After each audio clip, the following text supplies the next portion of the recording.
Maria Santíssima. Nós estamos trazendo constantemente nas nossas lives o tema da vida interior. Oração mental, distrações na oração, a origem dessas distrações e várias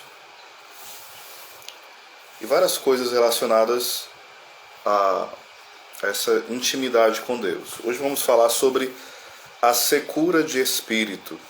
Secura de espírito. Vai dizer Santo Afonso para nós: é certamente o maior tormento para aqueles cristãos que amam a oração mental ter de se dedicar a ela, às vezes sem sentimento algum de devoção, sem o menor gosto, sem nem sequer um desejo sensível do amor de Deus.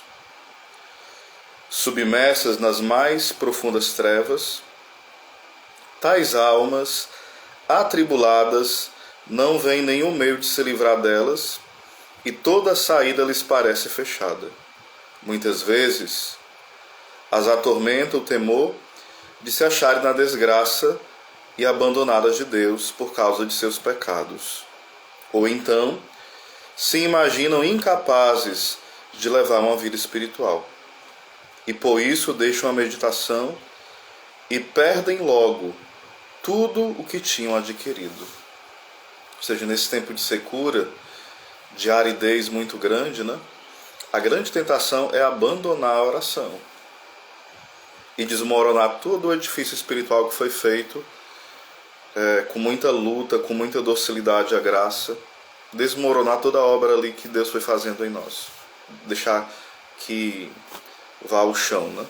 Não podemos fazer isso. Usar a inteligência, saber que sou amado por Deus, saber que devo corresponder a esse amor porque essa é a razão da minha vida, é o sentido, é a plenitude, é a realização no sentido forte do termo.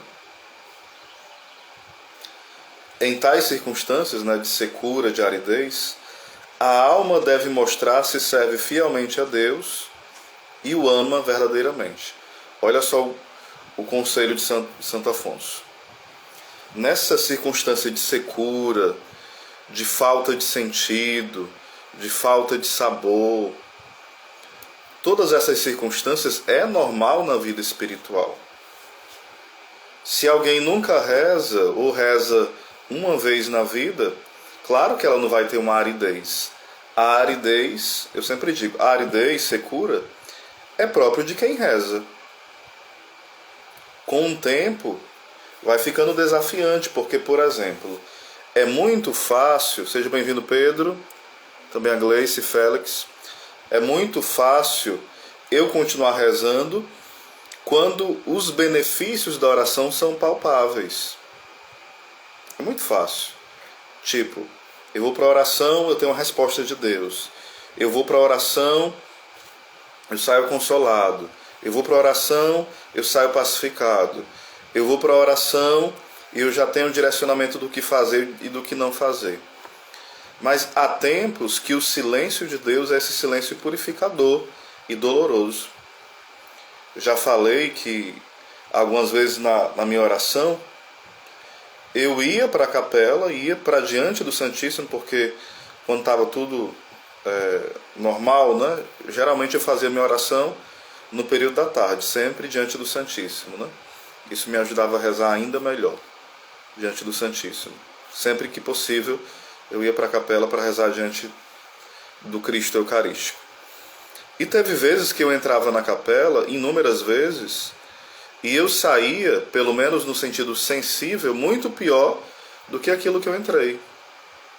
Saía angustiado, saía ali acabado, sem resposta, sem nada.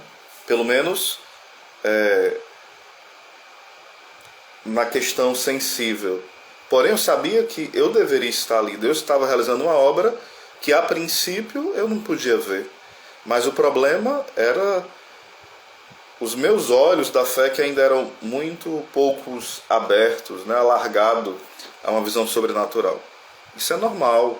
Nós somos pequenos, frágeis, e vamos crescendo nessa intimidade com Deus. Isso leva tempo. Às vezes a pessoa passa 1 ano, 2, 3 ou mais nessa desolação. Outros passam menos tempo, aí vem intercala, né? Tem esse intercalar quase que não sai. Aí, por exemplo, consolo, peia, consolo, desolação, paz interior, aridez, visita de Deus, ou seja, o vale de lágrimas e vez ou outra essas visitas consoladoras. Porque se for só desolação sem fim, nós não damos conta, né? A não ser por um milagre mesmo, né? Nós não temos como dar conta de uma desolação quase, né? Sem, ad infinitum, né? Ou seja, quase sem fim. Praticamente eterna, né? A gente não tem condição de dar conta. A gente acaba se afastando da oração. Mas Deus é tão bom que vez ou outra Ele nos consola através de um irmão, de uma graça que nos visita interiormente. Mas às vezes isso demora, é num espaço muito grande de tempo. Aí, ficou até redundante, né? Que nós devemos dar provas de amor ao Senhor. Eis o tempo da grande declaração de amor ao Senhor com a nossa vida. Ou seja, a oração está desafiante, está angustiante, está inquietante, está até chata, sem sentido, e eu me decido. Aí aqui nós vamos ser guiados pela inteligência, iluminada pela fé. Você teve uma experiência com Deus. Nós tivemos um toque da graça. Fomos encontrados pelo Senhor. Então, a minha inteligência, que é iluminada pela fé, deve dizer para a minha vontade: fique, reze, permaneça, ame. Então, a inteligência iluminada pela fé vai ajudando a vontade, mesmo um pouco frágil ou bastante frágil, a ir se fortalecendo. E claro que o jejum, a penitência, as renúncias da vontade própria vão fortalecendo a nossa vontade. Tudo isso, claro, é a graça de Deus em nós, óbvio, né? Como fala Jesus em João 15, sem mim nada podeis fazer, nada de sobrenatural, nada. Então é preciso a gente ter essa determinação, que quer dizer o quê? Uma vontade firme, uma vontade que vai se fortalecendo. Não é uma vontade que está escrava dos afetos. O grande problema é que na nossa vida espiritual, às vezes, é a área da afetividade que manda. Se eu estou com raiva, eu não rezo, ou rezo pouco. Se eu estou triste, eu não rezo, ou então rezo muito. Se eu estou alegre ou angustiado, eu não rezo. Não, esses afetos, sentimentos, paixões não devem ser decisivos em me fazer rezar ou não rezar. De modo algum, né? Continua Santo Afonso. Em tais circunstâncias, a alma deve demonstrar se serve fielmente a Deus e o ama verdadeiramente. A maturidade do amor aqui, né? Isto é, se não o ama somente por causa das consolações sensíveis, com que muitas vezes a piedade é recompensada neste mundo. Não quero dizer que não nos deve causar nenhum desgosto a privação da presença sensível de Deus. É uma privação da presença de Deus? Não.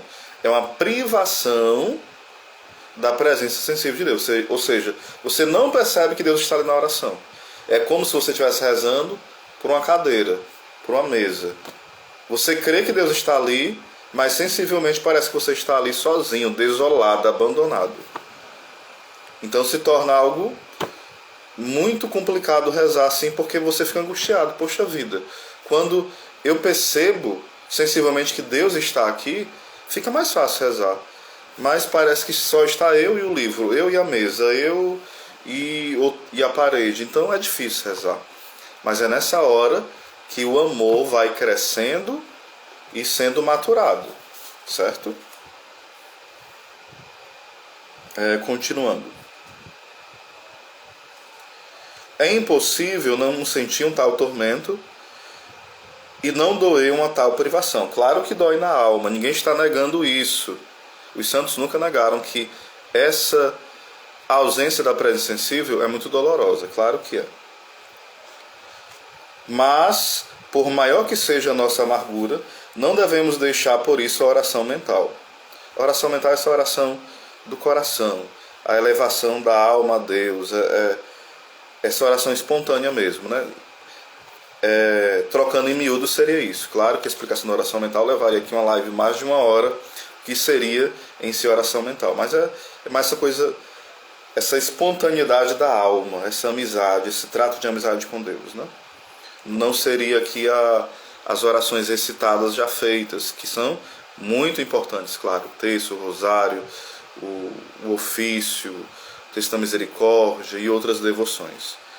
Mas aqui já seria oração vocal, né? Não, aí continua Santo Afonso. Achando-se uma vez o monge Paládio muito triste por não achar gosto na oração, recorreu a São Macário, que lhe deu o seguinte conselho: se o demônio te sugerir o pensamento de deixar a meditação, deve responder ao demônio o seguinte: eu me contento de ficar aqui de guarda, guardando as paredes desta cela, durante a hora de meditação, por amor de Jesus Cristo. Ou seja, se o demônio vier dizer para nós, né, de forma sutil: deixa a oração, cara, não tá sentindo nada, isso não agrada a Deus não, tu ficar aqui. Deus não quer que tu fique sofrendo desse jeito não. Deus te entende. O demônio vai usando argumentos muito convencedores, né, que vão muito persuasivos. E a gente deve falar com muita força, como com esse conselho de São Macário: eu me contento de ficar aqui, de guarda, as paredes desta cela. Eu vou ficar aqui, diante de Deus, mesmo que eu só esteja vendo as paredes e como se nada tivesse sentido, como se só tivesse parede, uma mesa aqui, uma cadeira e nada mais. Eu vou permanecer. Eu vou ficar nesse estado de vigília em oração. Ou seja, é para mim ficar meia hora, eu vou ficar. Ficar 1 hora, eu vou ficar assim. Mesmo que eu chore, que dê um embrulho no estômago, que dê uma perturbação na cabeça. São Francisco de Sales até fala que quando nós passamos a oração toda assim, nesses combates, nessa angústia, e vem distração sem você querer, passou a hora da oração, você pensa que não rezou, você rezou. E essa oração tem até mais mérito, muito mais mérito, do que a oração que você tem paz, consolo, levita, chora, se emociona, tem muitas iluminações na mente. Essa oração angustiante tem muito mais mérito diante de Deus e nos faz crescer muito mais, certo?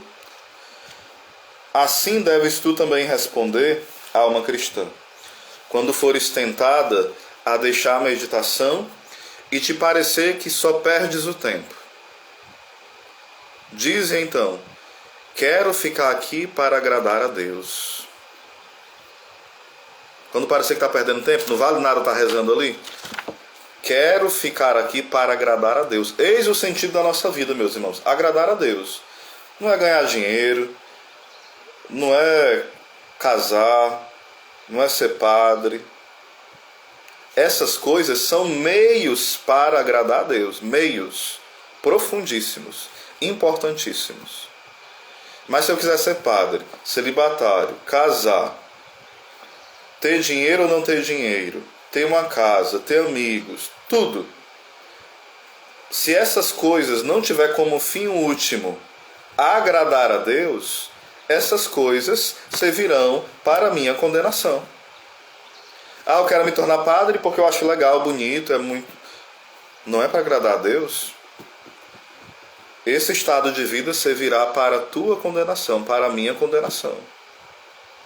Não é para a tua satisfação pessoal, embora pessoalmente você fique satisfeito. Isso é consequência. A finalidade da tua e da minha vida da nossa vida é agradar a Deus. É agradar a Deus. Por isso que nós nos perturbamos, às vezes, meus irmãos, quando nós vamos fazer uma obra. Tipo assim, eu vou fazer uma coisa, uma ideia, um evento, evangelizar alguém, fazer qualquer coisa assim para Deus. Aí quando isso vira, é um fracasso terrível, nós ficamos sem paz, nós ficamos com raiva, nós ficamos pé da vida, né? Mas por quê? Porque muitas vezes por trás dessas obras que são para Deus, eu estou fazendo para agradar-me. Porque se eu faço para agradar a Deus, eu vou ficar triste porque não deu certo? Sim, por um tempo normal. Sentir pesar? Sim. Mas eu ficarei em paz. Porque é Deus que está à frente de tudo. Não está nas minhas mãos as coisas. Converter ou não converter alguém. Ter sucesso ou não ter sucesso. Está nas mãos de Deus tudo. Isso é ser pobre, né? Está abandonado no Senhor. Ser criança nas mãos dele. Continua São Francisco de Sales. Ele costumava dizer que 15 minutos de meditação no tempo de secura importa mais diante de Deus do que 1 hora, né, no tempo das consolações. Vale mais rezar 15 minutos na secura do que 1 hora na consolação. Falava São Francisco de Sales, né? As estátuas imóveis que se acham nos palácios dos príncipes servem também para a sua glorificação. Do mesmo modo, se o Senhor quisesse que perseveremos como estátuas na sua presença, devemos nos contentar de honrá-lo como estátuas inanimadas. Basta que digamos então a Deus: Senhor, aqui estou para vos agradar. Tal lê chega até a afirmar que se nós perseverarmos na oração, apesar da secura espiritual, Deus nos concederá uma graça maior do que quando rezamos por longo tempo com uma grande e sensível devoção. Vocês entenderam aqui? Por exemplo, quando nós estamos na oração, tem vezes que a gente está igual a uma estátua. Uma estátua não pensa direito, está ali. Está diante do Santíssimo, não vem nada na cabeça, não vem louvor, não vem pedido. Você parece assim um pateta, como a gente fala no Ceará, né? Você está ali. Você está. É o que fala Santa Teresa de Ávila. O que é rezar? É estar na presença daquele que nos ama. A oração não consiste em muito falar, fala Santa Teresa, né? Mas consiste em muito amar. Consiste em muito amar. A mesma Santa Teresa já dizia: é melhor estar com Deus do que falar de Deus. Ou seja, é melhor falar com Deus do que falar de Deus. O apostolado deve ser fruto desse estar na presença de Deus. E já vamos terminando aqui a live, tá bom? O padre Rodrigues conta que um homem piedoso, durante 40 anos de oração, nunca sentiu a menor consolação. 40 anos. 40. Não é dias, não é meses. 40 anos. Nunca sentiu a menor consolação. Santa Teresa de Calcutá também passou por essa noite escura, profundíssima, durante anos, e ela nunca demonstrava isso. Sorria, né? Era simpática, tomada por dores exteriores e interiores, e ali uma alegria só. A gente só sabe disso porque ela deixou escrito para o diretor espiritual dela esses inúmeros anos de secura terrível. Mas não ficava se acabando, né? Mas era santa. Um dia nós seremos, né? Com a graça de Deus. Apesar disso, desses 40 anos, sem sentir nada, consolo algum, sentia-se forte para praticar todas as virtudes nos dias que se dava a oração mental. E quando deixava a meditação, não era capaz de praticar bem algum. Segundo São Boaventura e também Gerson, muitos servem a Deus melhor quando estão privados do desejado recolhimento de espírito do que quando gozam dele, porque por falta dele permanecem zelosos e humildes, ao passo que, em caso contrário, ficam soberbos e, consequentemente, tornam-se tíbios, julgando já terem atingido o seu fim. Ou seja, tem pessoas que são muito abertas aos dons, às consolações, ao choro, à presença de Deus, e isso é muito constante na vida dela. Só que a pessoa, por ter um pouco autoconhecimento, um conhecimento de Deus acerca de si, Deus mostrando quem ela é, ela não se atenta a buscar a humildade e fica soberba. Alguém fala que está passando secura, a pessoa fica meio indiferente, tipo assim, pois eu sinto sempre a presença de Deus, escuto sempre a voz dele. É aquela pessoa que pode até não dizer isso, mas no seu íntimo ela fica orgulhosa, fica envaidecida porque recebe esses bens espirituais. Isso é um perigo de condenação eterna mesmo. Porque a pessoa começa a não vigiar tanto e vai ficando morna. Daqui a pouco a pessoa afunda total. Então esse período de desolação é um presente de Deus. É um período de muita graça, de muita... Gente, esse período é um período do upgrade, né, que a gente chama, né? Ou seja, aonde a gente está sendo convidado por Deus a subir, a avançar nas moradas. Só que se a gente se entrega, a gente retrocede. Então, obrigado pela participação de vocês. Venham a Beatriz, né? Beatriz, Deus abençoe. Podem compartilhar, vai ficar no IGTV, tá bom? O tema foi secura de espírito, aridez na oração. Que o Senhor nos conceda a graça da firmeza e de crescermos no amor a Deus e na maturidade cristã, na estatura de Cristo. Salve Maria. Santa Teresa de Ávila, rogai por nós. São João da Cruz, rogai por nós. São João de Ávila, rogai por nós.